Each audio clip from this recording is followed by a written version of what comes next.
En France, on a encore une vision de l'éducation qui est très liée aux notions d'obéissance et de pouvoir. Je suis en sécurité parce que j'entends les bruits, j'ai des odeurs qui me sécurisent, contact me sécurise. Tu viens jouer avec moi ? Ça remet en cause évidemment l'éducation qu'on a reçue. Voilà, alors on fait pas ces sacrifices pour toi. Donc en fait, il faut poser un autre regard sur l'enfant, si je comprends bien. Ouais, d'accord. Mais dans la pratique, moi, je suis complètement perdue. Quelles sont les préoccupations d'un enfant ? Pikachu reste à la maison avec Doudou. Mais t'as jamais le temps. Eh oh, je suis là, j'existe. La culture de la punition, c'est le terreau de la maltraitance. Nous aussi, on a des droits. Ici, sur Horizontal, nous sommes persuadés que nous devons changer notre regard sur les enfants et leur redonner la place qu'ils méritent dans la société. Oui, mais comment faire quand on a si peu de modèles de posture à hauteur d'enfants autour de nous et que nos réflexes et nos référentiels ne sont pas toujours alignés avec nos intentions de parents ou de professionnels au contact d'enfants ? La théorie, nous l'avons, ce sont des outils pratiques, concrets que nous venons chercher ici. Bienvenue à bord du podcast Horizontal.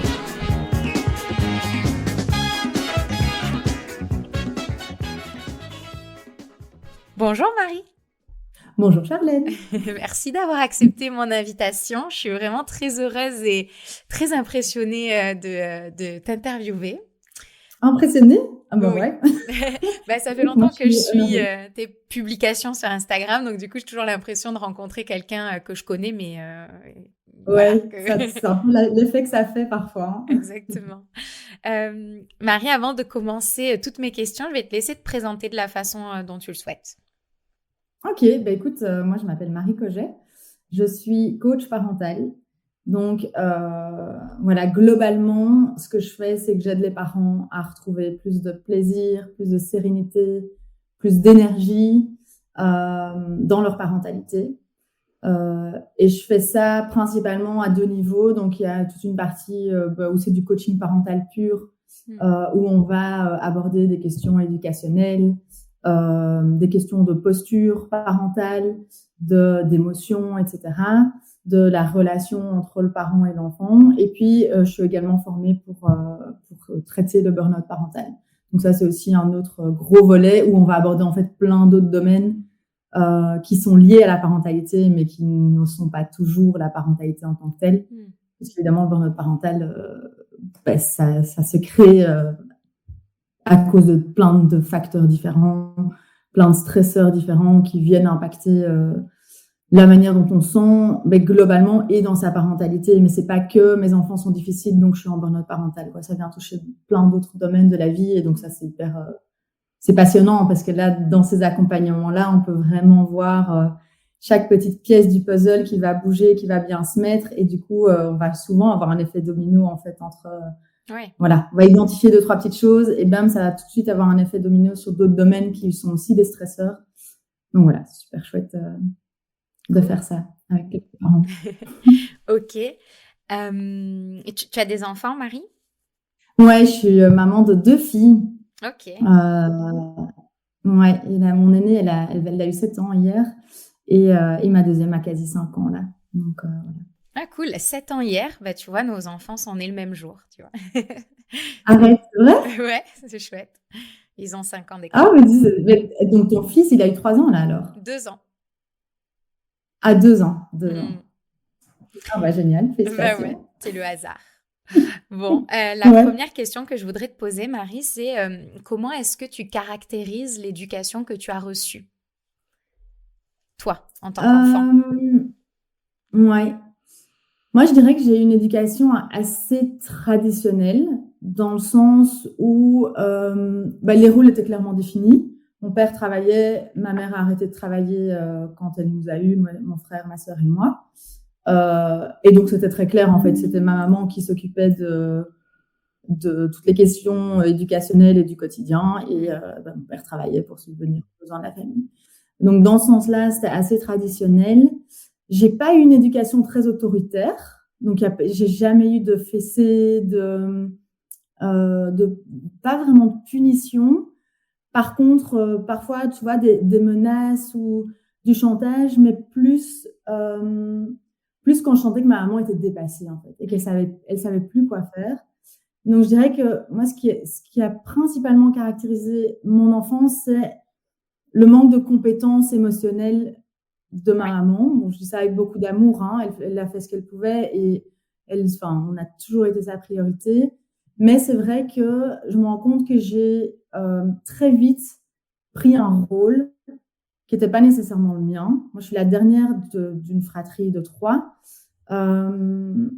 Et j'ai vite pris une place qui n'était pas une place de dernière parce que je voulais protéger ma maman, parce que parfois je devais protéger, c'est un grand mot, hein, mais tu vois, genre, je sentais des faiblesses parfois chez les autres et donc je venais les combler.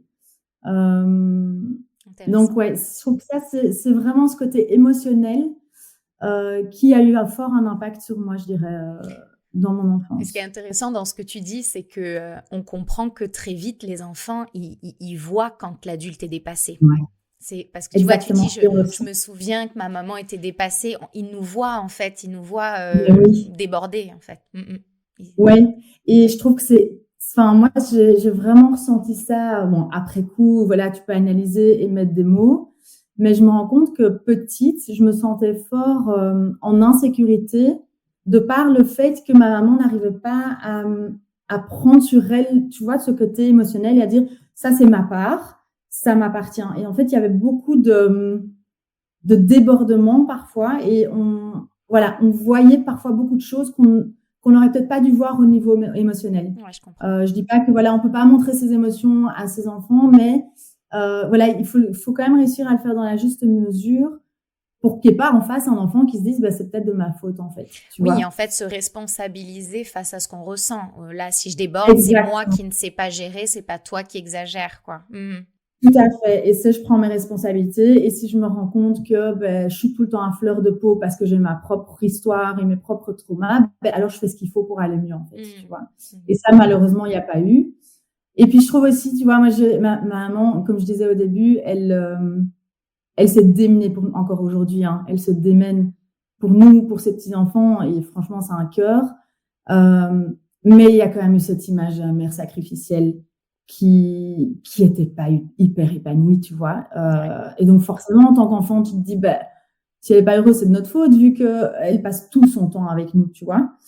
Donc, ouais, ça m'a quand même bien montré qu'en fait, être une mère sacrificielle qui met de côté ses propres besoins, c'est bon pour personne, en fait, tu vois. Ouais, je vois tout à fait.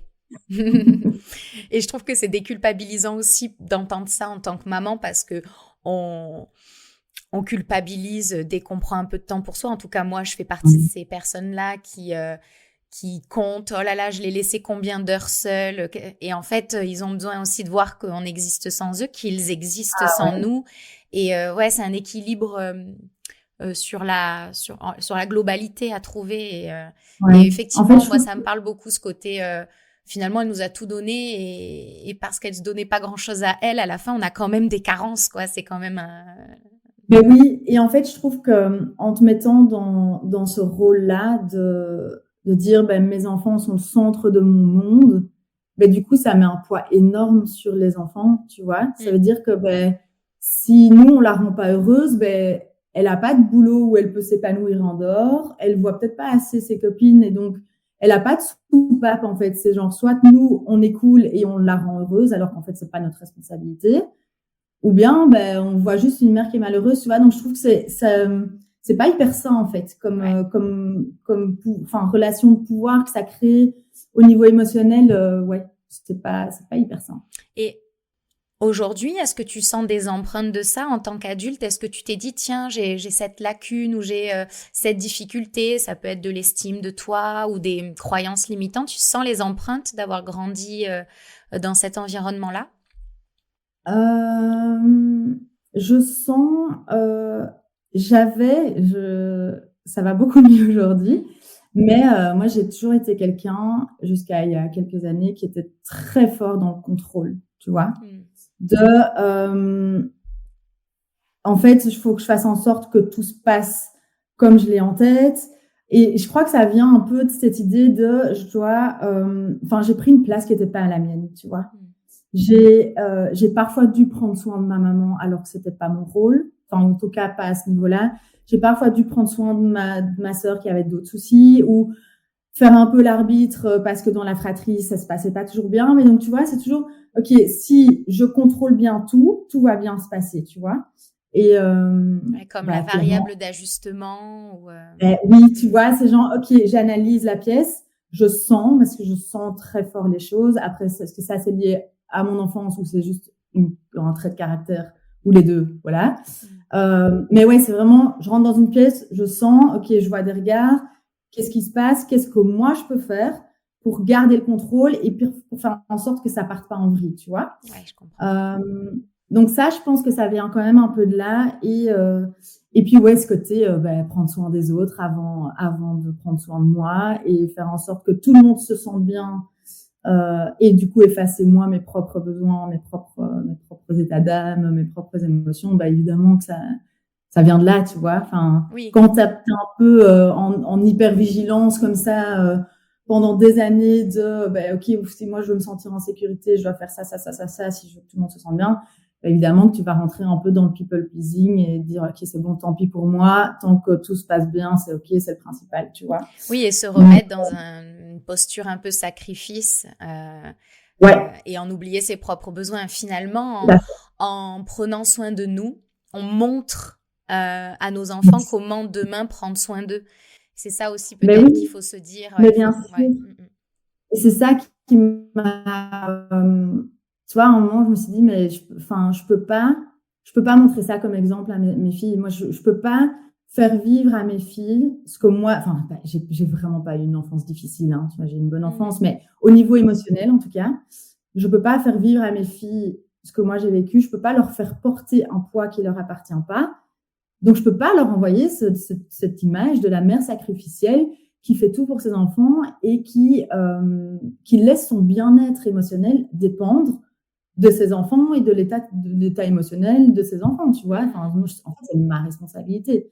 Donc, clairement, c'est le fait de l'avoir vécu, je pense, qui fait que pour moi, c'est encore plus important et c'est hyper sensible de sentir que non, moi, je suis la mère, toi, t'es l'enfant. Si je vais pas bien, c'est ma responsabilité et je vais clairement pas te faire porter le poids que ce serait à cause de ton comportement ou parce que tu vis ceci ou cela ou que tu me fais vivre ceci ou cela. Tu vois, c'est ultra injuste, en fait, de faire porter ça sur les enfants.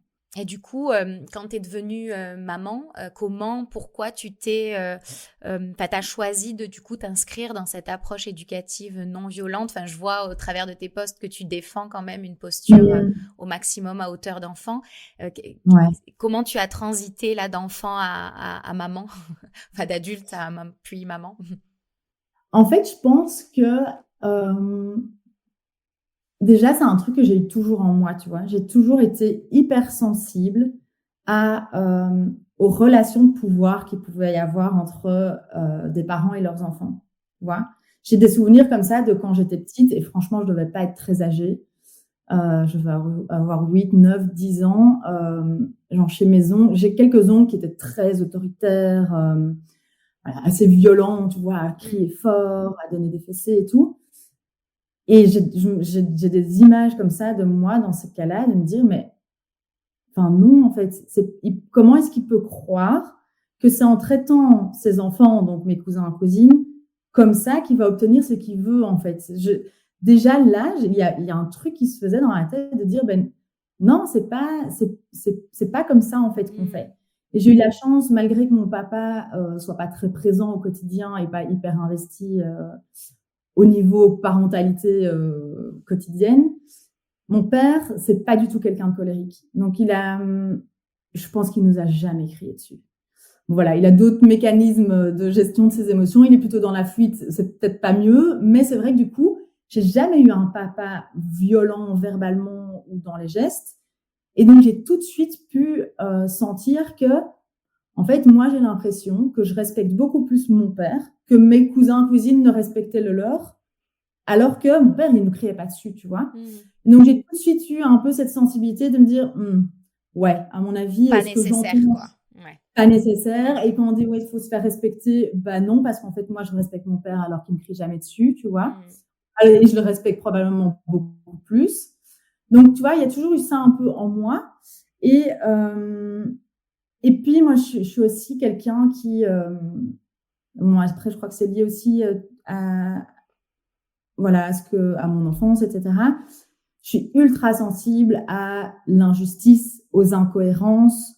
Tu vois, moi, si on me dit quelque chose un jour et que le lendemain, on me dit le contraire, ou on me dit j'ai jamais dit ça, ce qui m'est beaucoup arrivé dans mon enfance, tu vois, des discussions avec ma mère, elle dit mais si tu as dit ça hier, ah non, j'ai jamais dit ça, alors que je me souviens pertinemment bien de la phrase mot pour mot. En fait, c'est horrible comme sensation parce que tu n'as aucun pouvoir, tu vois, c'est ta parole contre l'autre. Et je trouve que, du coup, cette sensibilité m'a aussi amenée juste à me dire, mais je dois être cohérente en tant que maman. Je peux pas prôner des valeurs de respect, de bienveillance, etc., d'empathie, et puis être violente verbalement ou physiquement avec mes enfants. C'est complètement incohérent et je vais jamais leur apprendre ces valeurs-là si je les incarne pas moi-même, quoi, tu vois. Donc, je pense que ça vient de beaucoup d'observations de mon entourage, de la société et aussi de mon caractère si je veux être cohérente et si je veux avoir de l'autorité, je dois incarner les valeurs que j'essaye de transmettre et la violence n'est clairement pas une valeur que j'ai envie de transmettre à mes enfants, tu vois. Donc, c'est venu assez naturellement. Après, j'étais aussi perdue au début, tu vois, et j'ai la chance, je pense, d'être une éternelle élève, tu vois. Quand il y a un truc que je comprends pas, je cherche, je creuse, j'étudie. Et donc, j'ai lu franchement, je crois, des centaines de bouquins. Et pour petit à petit me faire mon propre avis, tu vois, parce qu'il y a des bouquins que je lisais en me disant, ouais, ça a l'air bien. Et puis, en fait, je me dis, non, ça me paraît pas cohérent. Ok, on va voir un autre. Ok, là, ça me parle plus, tu vois. Et en fait, le fait de tout recouper, à un moment, je me suis dit, ok, c'est comme ça que j'ai envie de faire. Et je vais encore apprendre, hein, c'est pas fini, tu vois, mais ouais, je pense que c'est cette curiosité, en fait, je pense qui m'a beaucoup aidée toutes ces années-là, de me dire, ok, si je sais pas ou si ça ne sonne pas entièrement juste, alors je creuse, quoi. Et je m'arrête pas à ce que je sais ou ce que je pense savoir ou à ce qu'on me dit, certainement pas. Et je teste. Et j'ose tester. Parce que je pense qu'il n'y a rien de pire que, tu vois, de rentrer dans cette culpabilité de merde, j'ai pas bien fait, ou je suis en train de briser mon enfant, zut, je vais crier dessus. Enfin, non, en fait, si aujourd'hui j'ai pas bien fait, je vais essayer de comprendre pourquoi et demain je vais faire mieux. Et je pense que c'est ça qui aide à garder cette curiosité, tu vois. Oui. Puis finalement, on disait tout à l'heure, prendre soin de soi pour montrer à nos enfants comment prendre soin d'eux. Si on veut leur permettre d'oser et de du coup forcément sortir de leur zone de confort et parfois se tromper, il faut qu'on leur montre que nous aussi, on se trompe, on prend pas toujours le bon chemin. Donc je pense que moi quand je te le dis, je me le dis aussi à moi-même parce que c'est pas là-dessus que j'excelle le plus, mais il faut vraiment être plus doux avec soi, quoi. Et en fait, dans la mesure où on le verbalise et on leur explique, eux ils apprennent, nous on grandit et puis mais oui. Le pire c'est de pas réparer, quoi. C'est pas de casser, c'est de pas réparer. C'est ça, parce que c'est ce que je dis, franchement, je dis une fois sur deux à mes clients, moi aussi je crie encore sur mes filles. Parce que moi aussi, je suis humaine et parce que moi aussi, parfois, il y a des journées où je suis au bout de ma vie le soir et c'est la goutte de trop et je leur crie dessus. Sauf que je mets un point d'honneur, comme tu dis déjà, à réparer et à faire en sorte qu'elles ressentent bien que c'était pas de leur faute, en fait. Et vraiment à prendre mes responsabilités. Tu vois, ce que je disais, moi, ce qui m'a manqué vraiment quand j'étais petite, c'était que ma maman prenne plus ses responsabilités au niveau émotionnel. Ça, c'est hyper important pour moi, tu vois. Et de constamment me dire, mais si je veux leur apprendre une compétence, je dois leur montrer l'exemple, en fait. Je peux pas attendre de mes enfants qu'ils s'excusent quand ils font une erreur. Si moi, déjà, je fais pas d'erreur parce qu'alors j'ai jamais l'occasion de m'excuser. Et si je m'excuse pas quand je fais une erreur, je peux pas m'attendre à ce que mon enfant puisse gérer la frustration et soit pas trop perfectionniste. Si moi, dès que je fais une gaffe, je pète un câble, tu vois. Enfin, c'est juste à un moment, c'est une question de cohérence et de montrer l'exemple et de se dire, on est tous humains, moi je fais des erreurs, toi aussi tu as le droit d'en faire et c'est comme ça qu'on apprend. Et qu'est-ce que tu as appris ? Trop cool, tu vois, tu as fait une gaffe, tu as appris quelque chose, c'est à ça que ça sert, tu vois. Exactement. Je trouve que c'est la meilleure chose que tu puisses apprendre à ton enfant, c'est qu'il a le droit à l'erreur, quoi. Aujourd'hui, dans ton rôle de maman, qu'est-ce qui vient le plus te challenger? Tu vois, cette posture d'enfant, là, tu disais, bah oui, parfois, moi, je crie. Est-ce que tu as identifié des situations particulières qui sont hyper challengeantes pour toi, que tu pourrais partager avec nous? Moi, ce qui me challenge le plus dans ma parentalité, c'est... moi, je suis j'ai un côté très introverti, tu vois. Donc, j'ai besoin d'être seule pour me ressourcer et pour me recharger.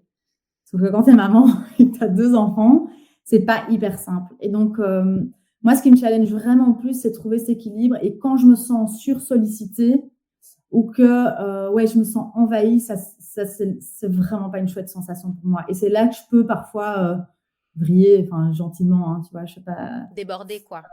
Voilà, où je peux crier alors que j'ai pas envie de crier ou avoir une parole déplacée.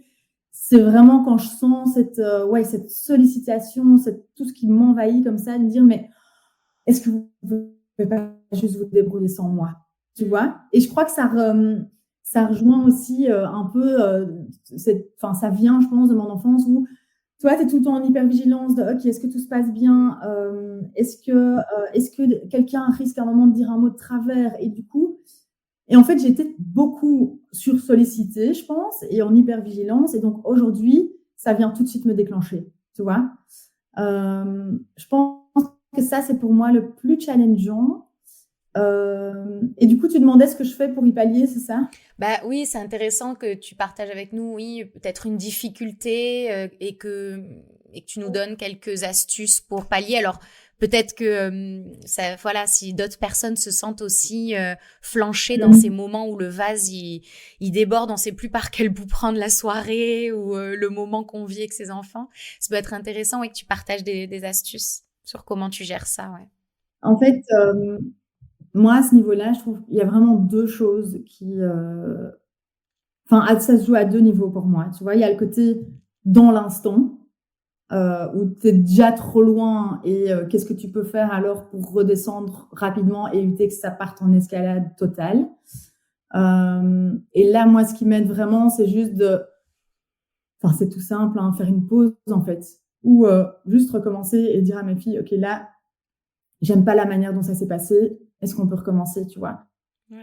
Et quand je sens que je pars un peu, que je me raconte des histoires dans ma tête, là, franchement, ça m'aide vraiment de me mettre vraiment physiquement à leur hauteur parce que du coup, je retrouve beaucoup plus facilement mon empathie et ma compassion pour elles que quand je suis au-dessus d'elles à essayer de leur projeter un truc qui leur appartient pas, tu vois. Donc, pour moi, ça, dans l'instant, la pause, c'est le plus important.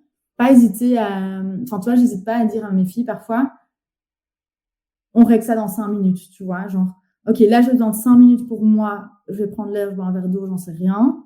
Mais là, maintenant, tout de suite, je peux pas être là pour toi. Donc, je vais me réguler et je reviens dans 5 minutes et on verra ça ensemble, tu vois.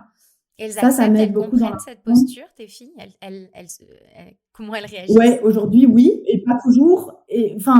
Oui, aujourd'hui principalement, mais parce que ça a fait 5 et 7 ans qu'elles entendent ce genre de choses, tu vois. Donc, elles sont capables de les comprendre aujourd'hui parce que je les invite toujours aussi, elles aussi, à exprimer leurs besoins. Donc, tu vois, à un moment, c'est donnant aussi. Et si elles ont des expériences répétées en fait, quand moi, j'ai exprimé mes besoins et que ça a été entendu, je me suis sentie bien, forcément, elles auront plus envie aussi de dire « OK, maman, je comprends ». Tu vois, et parfois, elles comprennent pas, hein. Et parfois, elles pleurent quand même, ou parfois, mais c'est OK. Et il n'y a pas de souci pour moi à ce moment-là, les laisser pleurer 5 minutes, parce que je sais que je vais revenir, et je leur dis que je vais revenir. Et que, tu vois, c'est en conscience que je le fais. C'est, là, maintenant, je suis pas disponible émotionnellement pour elles, donc j'ai besoin de 5 minutes pour l'être. Donc, c'est pour la relation que je les laisse 5 minutes toutes seules, tu vois. C'est pas, je sais pas gérer tes émotions, donc file dans ta chambre parce que c'est trop envahissant. Pour moi, c'est pas la même chose, tu vois. Donc oui, elles comprennent globalement. Est-ce qu'elles comprennent tout le temps? Non, mais c'est OK parce que pour moi, c'est important de leur montrer qu'elles ont le droit de mettre des limites et qu'elles ont le droit d'exprimer leurs besoins. Et de nouveau, que je dois leur montrer l'exemple et que je peux pas constamment dépasser mes limites pour leur bien-être, entre guillemets, et au détriment de mes propres besoins.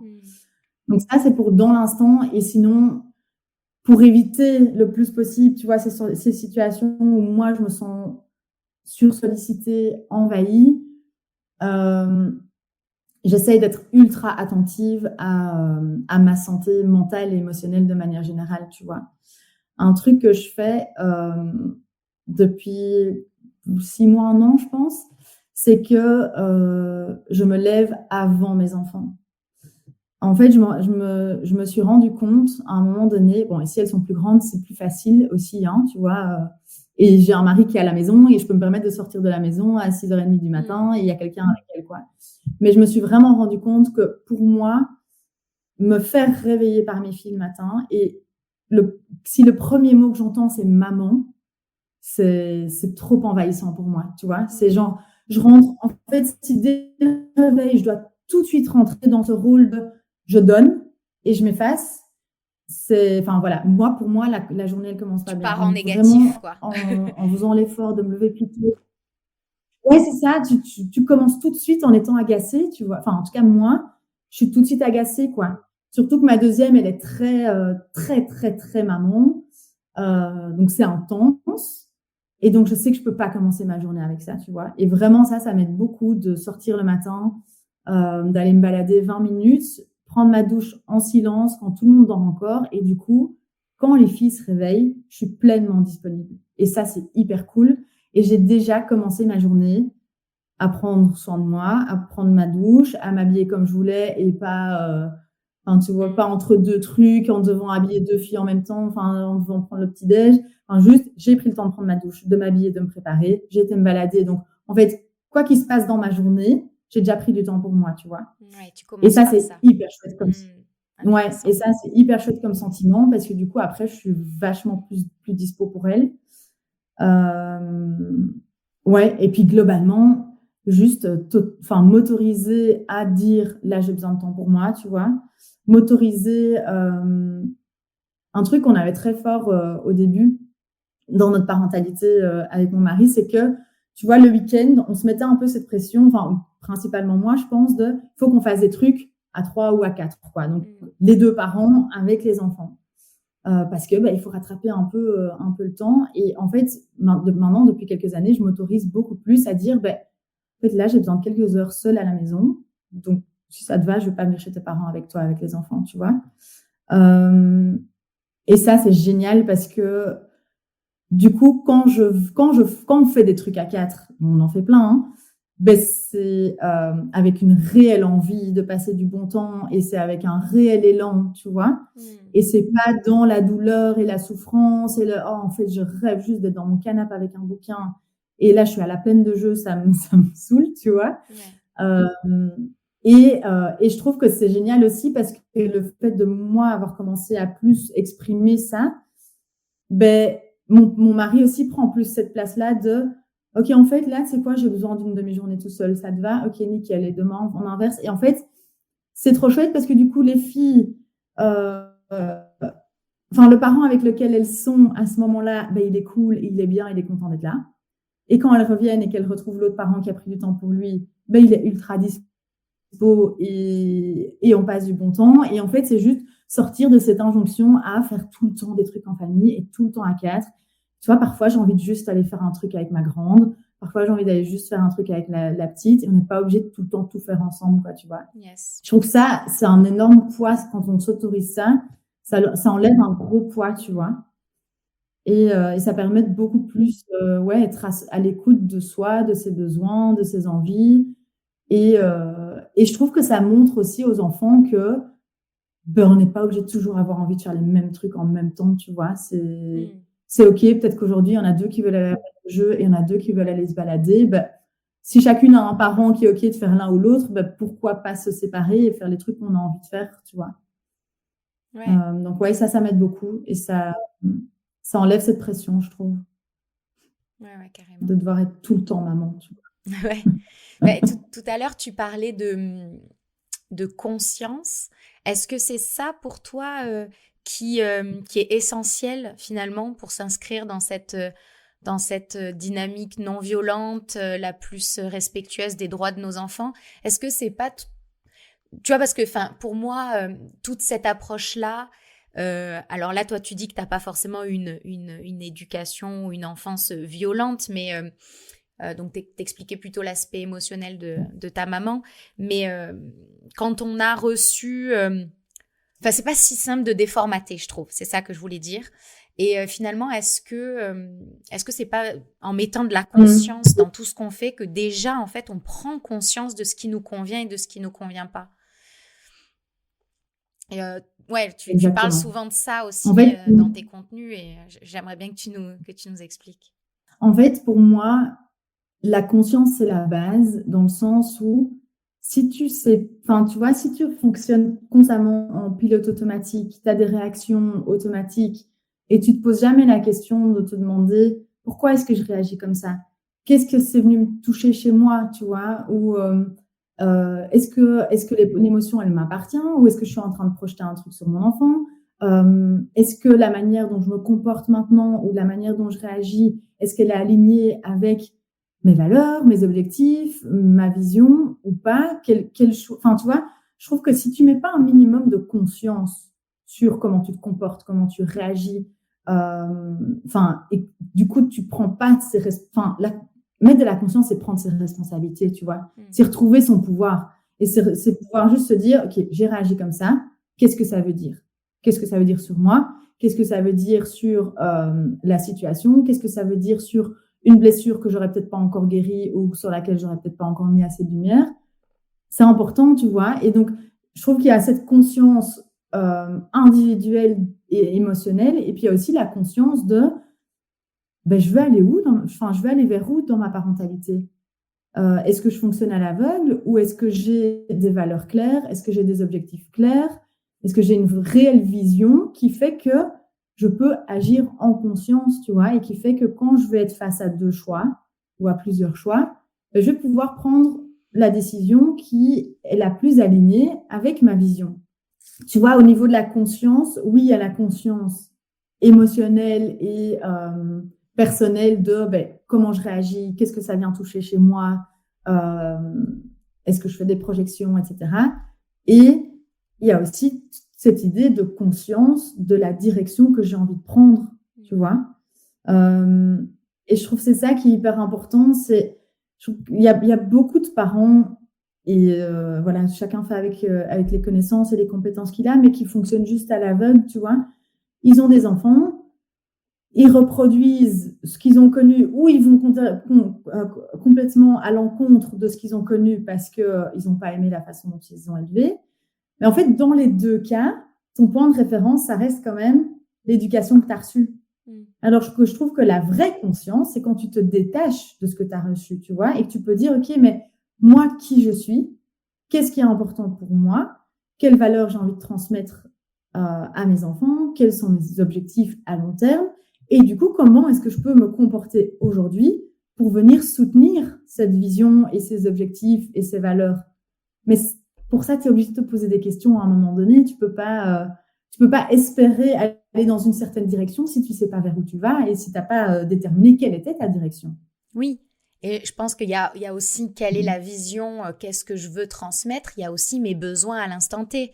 Moi, quand tu parles de conscience, je comprends juste que quand je vais dire, je sais pas, quand je vais mettre mon enfant dans une situation qui habituellement est pas forcément OK, mais peut-être que là, dans l'instant T, oui, j'ai besoin qu'il soit collé devant un dessin animé 5 minutes parce que je me sens justement un peu débordée, qu'il bouge pas pendant 5 minutes et d'aller me ressourcer. Oui, j'ai conscience qu'il va peut-être pas regarder 3 heures d'écran aujourd'hui, mais que là, je le laisse 5 minutes parce que j'ai besoin. Enfin, juste, en fait, ce que j'aime bien dans cette idée, c'est que on dit pas qu'il y a des bonnes façons de faire ou des mauvaises façons de faire. On dit juste d'y réfléchir, de désenclencher ce pilote automatique et d'essayer juste de se regarder faire. Et parfois, oui, on peut décider d'un truc parce que là, dans le moment actuel présent. C'est ce qu'il nous faut là pour le bien-être de la famille. Et on a conscience que la prochaine fois, on s'y prendra autrement ou que c'est exceptionnel ou pas. Enfin là, j'ai pris un exemple qui me venait en tête, mais je trouve ça intéressant juste effectivement de remettre un peu de conscience dans ce qu'on fait, autant quand on crie que quand on crie pas, qu'on se regarde faire, qu'on s'observe davantage en fait. Effectivement, le pilotage automatique, il empêche... en fait, peut-être que c'est parce que ça demande du courage de se regarder et que c'est pas évident. Ben oui, ça demande de la vulnérabilité et ça demande du courage. Mais ouais, tu vois, je voulais rebondir sur un truc que tu disais. Le moyen terme, le long terme, la conscience. Non, oui, c'est ça. En fait, tu vois, c'est ça en fait la conscience, tu vois, je trouve que le pouvoir de la conscience que tu vas mettre dans ta parentalité, ça va faire que tu vas être beaucoup plus perméable à toutes les injonctions extérieures, tu vois.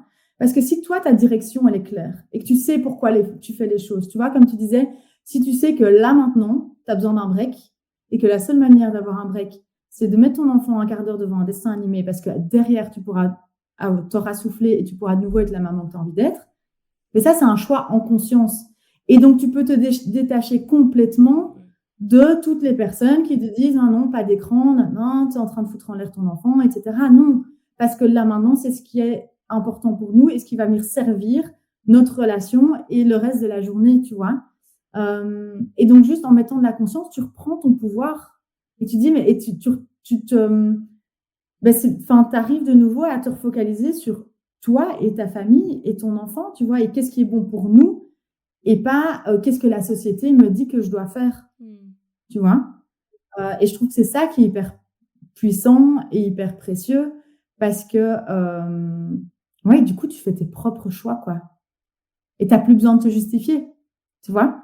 Si ton objectif, c'est d'essayer de trouver l'équilibre entre tes besoins et les besoins de ton enfant, c'est ça le plus important. Tu n'as plus besoin de te justifier pourquoi ton enfant regarde un dessin animé, oui ou non. Pourquoi ton enfant il a le droit de manger un gâteau, oui ou non.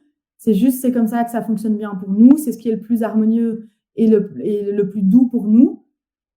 Point barre, en fait. Tu vois, il n'y a plus besoin de se justifier. Oui, et je trouve que c'est vraiment essentiel quand tu parles d'équilibre entre les besoins des enfants et nos besoins. Moi, c'est vrai que je fais partie... des parents qui... Enfin, aujourd'hui, j'en ressors, mais je suis quand même beaucoup tombée dans le piège de mettre les besoins de mon fils au-dessus des miens. Et finalement, sur le long terme, ça tient pas et on arrive à devenir la maman qu'on veut pas être. Et il y a tout qui s'inverse, alors que c'est aussi pour ça que j'ai appelé cet espace de discussion horizontal, parce que c'est aussi important de mettre nos besoins au même niveau que les leurs et comment on arrive à coopérer et à faire de la place à tous les besoins de la famille, quoi. Donc oui, très clair, très clair. Ouais.